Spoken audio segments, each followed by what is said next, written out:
ऐतिहासिक वारसा लाभलेला कोल्हापूर शहराचा रंकाळा तलाव म्हणजे जणू काही शहराच्या गळ्यातला रत्नजडित नेकलेसच म्हणावा लागेल. पण हा रंकाळा काही दिवसांपूर्वी दारुडे आणि सिगारेटच्या गर्दीत सापडला होता.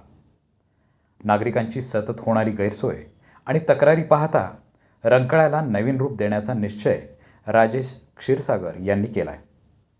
हाच अंधारात पडलेला रंकाळा विद्युत रोषणाईमुळं आता कोल्हापूरकरांसाठी मरीन ड्राईव्ह बनला आहे.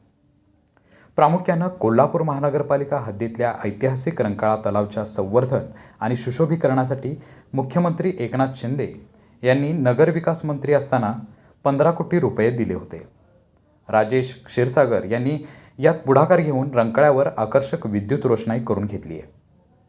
आता ध्वनी प्रणाली, पाण्याचे कारंजे बसवणे यासाठी 10 कोटी रुपयांच्या निधीची तरतूद करून दिली आहे.